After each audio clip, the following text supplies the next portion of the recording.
My name is Ethan Caldwell, and what I'm about to share with you happened on March 14th, 2018. Before that day, I was just a normal teenager. Nothing special, nothing unusual. I wasn't someone who gave much thought to God, heaven, or anything spiritual. My life was pretty typical. I spent my time hanging out with friends, worrying about school, and scrolling through my phone. Church was something I went to just to keep my mom happy. But honestly, I never really paid attention. Faith wasn't something I thought about, and if you had asked me where I stood with God, I wouldn't have known what to say. That morning started like any other. I woke up to my mom calling me from the kitchen, but I just rolled over and grabbed my phone. I scrolled mindlessly through social media, laughing at random posts and texting my friends about our plans for the weekend. Nothing felt out of the ordinary, just another day. Eventually, I dragged myself out of bed, grabbed my backpack, and headed off to school. I wasn't thinking about anything serious, just some drama going on with my friends, homework I still hadn't finished, and what I might do after class. Looking back now, I wish I had known what was coming. Later that day, during lunch, I was with my friends in the cafeteria. We were joking around, laughing so hard my stomach hurt. It was one of those random moments that doesn't seem important at the time. Just teenagers being teenagers. After lunch, I walked out toward the parking lot with my friend Jason, still smiling from whatever dumb joke he had just made. That's when I heard the tires screeching. I turned my head just in time to see a truck speeding toward me. I didn't even have time to react. All I remember was the sound of metal, the force of something slamming into me, and then nothing. For a moment, I thought time had stopped. The world around me seemed frozen, no sound, no movement, just stillness. Then I realized I wasn't lying on the pavement anymore. I was above it, looking down at my own body. I saw myself twisted on the ground, my arm bent at an angle that didn't seem natural. Blood was pooling around my head, and Jason was kneeling beside me, screaming my name and shaking me. Strangers were rushing over, but none of them could see me. I tried calling out, but no sound came from my mouth. I reached out to touch Jason's shoulder, and my hand passed right through him like smoke. That's when it hit me. I was dead. As I hovered there, staring down at my own body, a wave of panic hit me. I couldn't make sense of what was happening. My mind kept racing. Is this real? Am I dreaming? Am I actually gone? The more I tried to move, the further I seemed to drift from the scene. It was like something had latched onto me, something cold and strong, and it was pulling me away from everything I knew. I tried to fight it, but it was no use. Whatever had hold of me wasn't letting go. The world around me started to blur, and the light from the parking lot faded into darkness. It wasn't like closing your eyes. This was something else entirely. The darkness wasn't empty. It felt alive, like it was pressing against me from every direction. It wrapped around me like a thick fog, and with it came this unbearable cold. Not the kind that makes your skin shiver, but something much worse. It sank into my bones, like it was freezing me from the inside out. Then came the whispers. At first, they were faint, distant, and hard to understand. But the more I listened, the clearer they became. Dozens of voices, twisted and distorted, muttering things I couldn't fully grasp. Some sounded angry, others mocking, but they all carried the same sinister tone. I didn't know what they were saying, but I knew they were talking about me. Their words slithered through the air like smoke, wrapping around me and filling my mind with dread. Whatever this place was, I knew one thing for sure. I wasn't supposed to be there. The whispers grew louder, and the darkness seemed to close in tighter. My mind was spinning, and all I could feel was this overwhelming sense of fear, like I was sinking deeper and deeper into something I couldn't escape. The voices weren't just noise anymore. They were inside my head, twisting my thoughts and filling me with panic. I remember one voice in particular, low, cold, and filled with hatred, that said, "You're ours now." I wanted to scream, but no sound came out. I kept trying to move, to break free, but no matter how hard I struggled, I was being dragged further into the dark. It felt like I was falling, not quickly, but slowly, like I was sinking deeper into something endless. The cold was unbearable now, and I felt completely helpless. I knew I was trapped, and no one was coming to save me. Just when I thought I couldn't take any more, everything stopped. The whispers went silent, and the cold seemed to pull back. For a moment, there was nothing, no sound, no movement, just stillness. And then, a light appeared. At first, it was small, like a flicker in the distance, but it grew brighter and brighter until it was all I could see. The darkness recoiled from it like smoke being pushed away by the wind. Standing in the center of that light was Jesus. I knew it was him before he even spoke. His presence was overwhelming, powerful yet peaceful at the same time. I couldn't move. I couldn't speak. I just stood there, completely exposed, feeling like he could see everything about me. Every thought I'd ever had, every mistake I'd ever made, everything I'd tried to hide. And yet, despite all that, there was no anger in his eyes, just love and sorrow. Jesus looked at me with this deep sadness, like he knew everything I'd done, every wrong choice, every moment I ignored him, and yet he still loved me. I wanted to speak, to explain myself, to tell him I didn't mean to end up like this, but no words came out. My chest felt tight, like the weight of everything I'd ever done was pressing down on me all at once. Then Jesus spoke, and his voice wasn't loud or harsh. It was calm, yet filled with such authority that it cut through everything else. He asked, "Ethan, do you know why you are here?" I tried to answer, but I couldn't. It was like my voice had been taken from me. Before I could even think of what to say, Jesus raised his hand, and suddenly my entire life began to play out before me. Every memory, every moment, like a movie playing in fast forward. I saw times I had lied to my parents, times I had hurt people with my words, moments when I had ignored someone who needed help. I saw the way I treated my younger brother, Noah, brushing him off when he just wanted to spend time with me. I saw the nights I knew I should have prayed but didn't, and the times I felt something tugging at my heart, calling me toward God, but I ignored it. Every choice, big or small, was laid out in front of me, and for the first time, I felt the weight of what all those choices had done. I realized then that none of those sins had just disappeared. They had stuck to me, like chains I didn't even know I was carrying. I wanted to look away, but I couldn't. Each moment hit me harder than the last, and the worst part was that I couldn't make excuses. Jesus wasn't showing me this to shame me. He was showing me the truth. And the truth was, I had spent my entire life pushing him away. The memories kept coming, and with each one, the weight inside me grew heavier. I saw moments I had completely forgotten. Times I'd mocked people who believed in God. Times I'd used his name like it meant nothing. I saw myself sitting in church, arms crossed, rolling my eyes while the pastor spoke. I remembered feeling that pull in my heart before, that quiet voice telling me to turn my life around. But every time, I ignored it. I kept telling myself I'd worry about God later. There would always be more time, or so I thought. Then the visions changed. Instead of scenes from my past, I was shown something far worse, a glimpse of the future.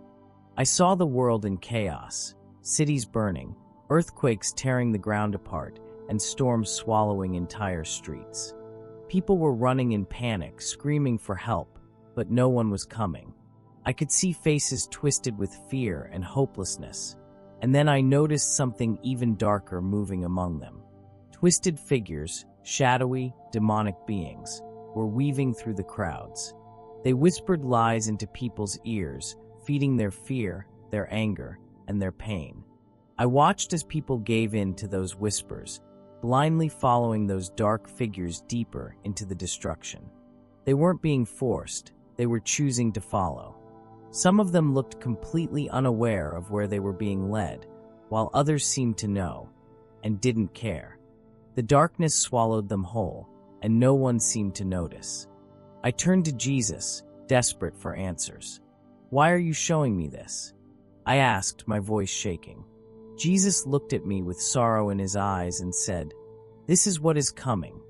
His words hit me like a punch to the chest.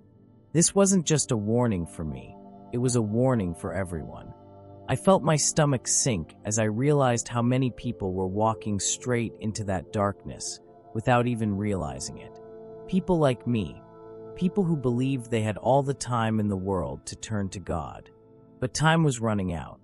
The vision shifted again, and suddenly I was no longer watching the world fall apart. I was somewhere much darker. The air felt heavy, like it was pressing down on me, and the screams. I'll never forget those screams. They weren't distant or muffled. They were everywhere, surrounding me from all sides. I couldn't see faces at first, just twisted figures writhing in pain, their voices filled with pure agony. The smell of smoke and burning flesh filled the air, and the deeper I looked, the clearer the faces became. That's when I saw people I knew. Some were from my school, kids I used to laugh with, people I'd passed in the hallways without a second thought. One face in particular froze me in place. It was my friend Eric, someone I'd hung out with almost every weekend.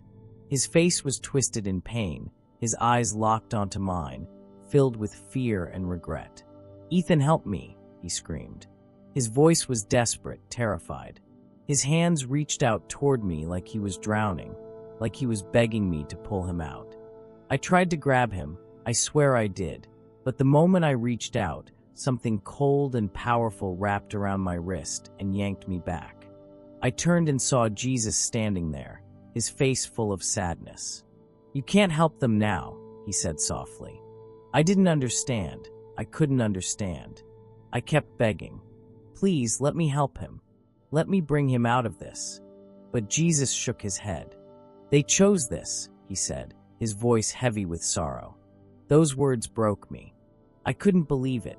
Why would anyone choose this? But deep down, I knew what he meant. Eric had been just like me, ignoring God, laughing off anything spiritual, living like there would always be time to change. But now it was too late. The weight of it crushed me. I stood there, shaking, unable to take my eyes off my friend as he was swallowed back into the darkness. His screams still echoed in my ears long after he was gone. I felt sick, like my heart had been ripped out of my chest. I couldn't stop thinking about Eric's face, his voice screaming my name, the panic in his eyes.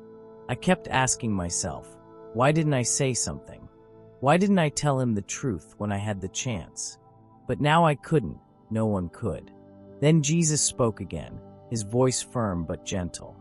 "The battle isn't just for your body, Ethan. It's for your soul."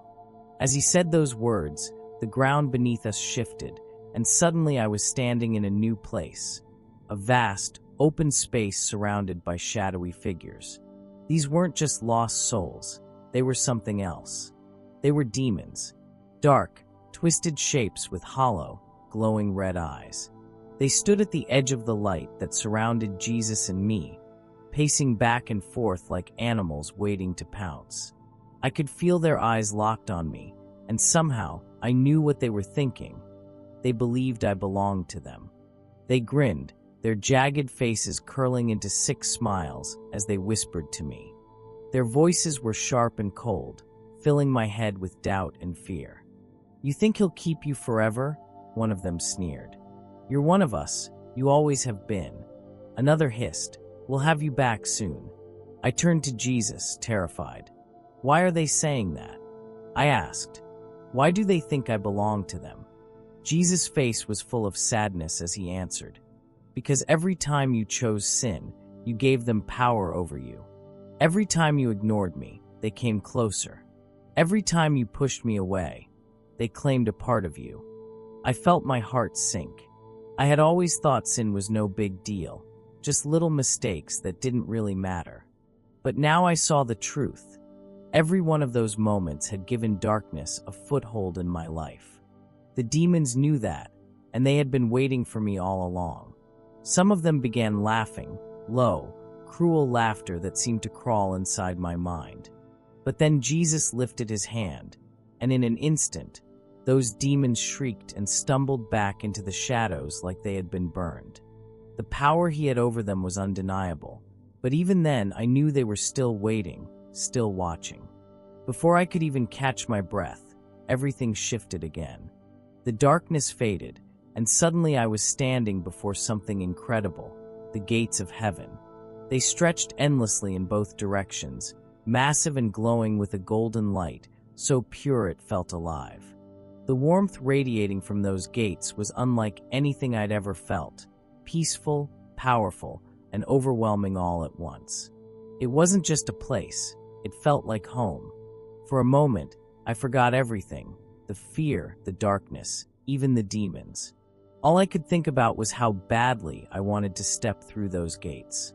It was like something inside me, deeper than my mind, deeper than my emotions, was being pulled toward them.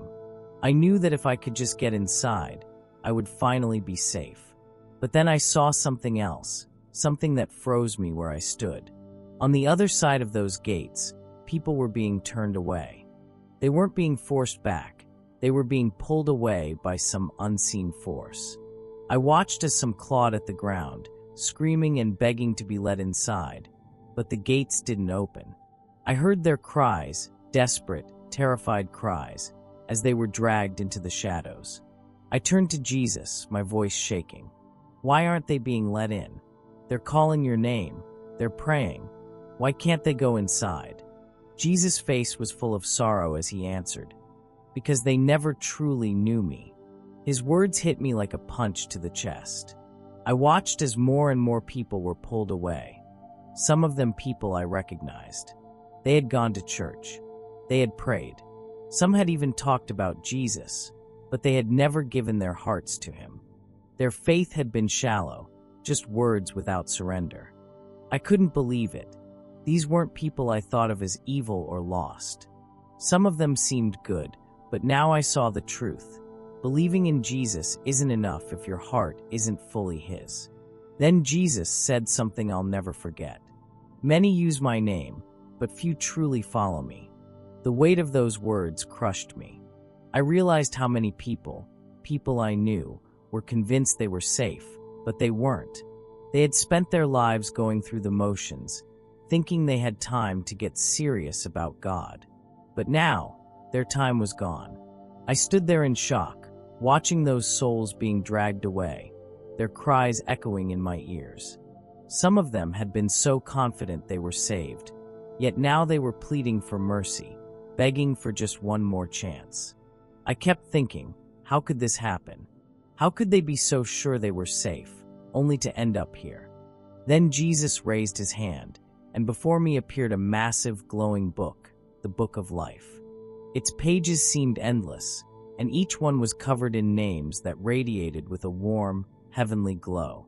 As Jesus turned the pages, I saw names I recognized, family members, people from my church, and friends who had truly followed God. But then, I noticed something that shook me to my core. There were blank spaces, empty spots where names should have been. Whose names are missing? I asked, my voice barely above a whisper. Jesus looked at me with sadness in his eyes and said, "These are the ones who thought they knew me, but never truly surrendered their hearts." I stared at those empty spaces, and my stomach twisted. These were people who believed they were saved, people who had gone to church, prayed, and even claimed to follow Jesus. But their hearts had been far from him. Then I saw something even worse. Names that were fading, slowly disappearing from the pages like ink dissolving in water. I turned to Jesus, panic filling my chest. What about them? Can they still be saved? Jesus' face grew heavy, and his answer came softly but firmly. As long as they have breath, there is still hope, but soon the time will end. His words haunted me. I knew what he meant, that some people had once followed him but had drifted away, turning back to the world. They believed they would have time to fix things later, but now I understood. Later doesn't always come. I couldn't stop thinking about how many people were still living that way. still convinced they had more time. I felt helpless, like no matter how hard I tried, I couldn't reach them all. That's when Jesus spoke again. Tell them, warn them, because soon the door will close. His voice was steady, but there was an urgency behind his words that I can't describe, like a deep sadness mixed with love. He wasn't just commanding me, he was pleading with me. I knew then that he wasn't just sending me back for my own sake. He was sending me back for everyone. Before I could respond, everything around me started to change. The light from heaven dimmed, and I felt myself being pulled backward, away from Jesus, away from the gates, away from everything that felt safe. I panicked, reaching out, begging him not to let me go. Please don't send me back. I don't want to leave. I cried, but Jesus' face remained calm, yet firm. Tell them, Ethan, he said again, his voice echoing through me. Tell them what you've seen. Tell them to turn back before it's too late. Suddenly, everything went black. I felt myself falling, fast and hard, like I was being yanked back through a tunnel. The cold I had felt before returned, but this time it wasn't just outside. It was inside me, like it was clawing at my soul. I remember screaming, not out of pain, but out of fear. I didn't know what was happening. I just knew I was being pulled back. Then, just as suddenly as it started, I felt air rush into my lungs. My eyes shot open, and I found myself staring at bright lights and unfamiliar faces. I could hear someone shouting, "He's back. We've got a pulse." My chest was burning, and my whole body ached, but I didn't care. I was alive. Nurses were crowding around me, checking my vitals, asking me questions I couldn't answer. All I could think about was what I had just seen. I remember lying there in shock, trying to process everything.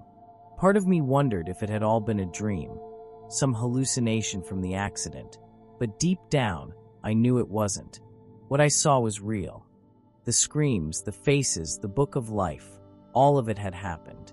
And I knew Jesus had brought me back for a reason. In the days that followed, I couldn't shake the memories. Every time I closed my eyes, I'd see Eric's face, the way he reached for me, begging for help. I couldn't stop thinking about the people I had seen being pulled away from heaven's gates, people who thought they were safe, but weren't. It haunted me. I tried to explain it to my parents, but they assumed I was just traumatized from the accident. My friends laughed it off, joking that I had been touched by heaven. Nobody seemed to understand how urgent this was. That's when I realized the hardest part of my experience. It wasn't just about what I saw. It was about what I had to do. Jesus didn't bring me back just to scare me. He brought me back to warn people. That's why I'm sharing this now, because I can't stay silent. If you're watching this, I need you to know that heaven and hell are real. Jesus is real, and so is his love, but time is running out. I know how easy it is to believe you have more time. I know what it's like to push God away and tell yourself you'll figure it out later. But I'm telling you, you don't know how much time you have left. None of us do. I never thought that day would be my last, but for 3 minutes, it was. Please don't wait. Don't keep putting God off like I did. He's been calling you, maybe through people in your life, maybe through moments where you felt that tug in your heart, but he's been calling. Don't ignore it. Don't tell yourself there's always more time, because one day that door will close, and once it does, there's no going back. Jesus is waiting for you right now, but soon he won't be waiting anymore. If this message reached you, I beg you, turn to him today. After I came home from the hospital, I tried to go back to my normal life, but nothing felt normal anymore. The things I used to care about, social media, video games, hanging out with friends, they all felt so meaningless. Every time I tried to distract myself, those memories came rushing back. I couldn't forget the faces of the people I saw in hell, the way they screamed, the regret in their eyes. And no matter how hard I tried, I couldn't forget what Jesus told me. Tell them. For weeks, I wrestled with fear. I kept asking myself, what if people don't believe me? What if they think I'm crazy? What if they laugh at me? But no matter how hard I tried to push it away, I knew I couldn't stay silent. Jesus didn't give me a second chance, so I could just go back to living for myself. He brought me back to warn people before it's too late. So I started talking. First to my family. My mom believed me right away, and I remember her crying as I told her everything. My dad just sat quietly, not saying much, but I could tell it hit him hard. My little brother, Noah, didn't really understand at first, but I knew he was listening. After that, I started sharing my story with my friends. Some believed me, but most didn't. They shrugged it off, saying I'd just been dreaming or that my mind was playing tricks on me. Some even laughed, but that didn't stop me. I started telling my story wherever I could, at school, in church, online, because I knew what I saw was real. I knew what was coming, and I knew that if I kept quiet, I'd be letting people walk straight into the darkness I had witnessed. The worst part is that so many people I talked to didn't seem to care. They kept saying things like, "I'll figure that out later," or "I'm not really into religion." But I saw what happens to people who think they have more time, and I can't let that happen without trying to warn them. If you're still watching this, I need you to know something. You are not promised tomorrow. None of us are. The truth is, you don't know when your last breath will be. And once that moment comes, there's no second chance. Please don't wait. Don't keep telling yourself you'll get serious about God someday. That someday may never come. Please share this story to someone who needs to hear it. Let's all strengthen our faith and consider subscribing to this channel for more amazing testimonies like this one. Jesus gave his life so you could be saved, not just from hell, but from the emptiness that comes from living without him. He's been calling you, maybe through moments you brushed off, maybe through people he's placed in your life, or maybe through this very video. Don't ignore him. Don't wait until it's too late. Jesus is waiting for you right now, but one day soon, that door will close. Please, before it's too late, answer his call.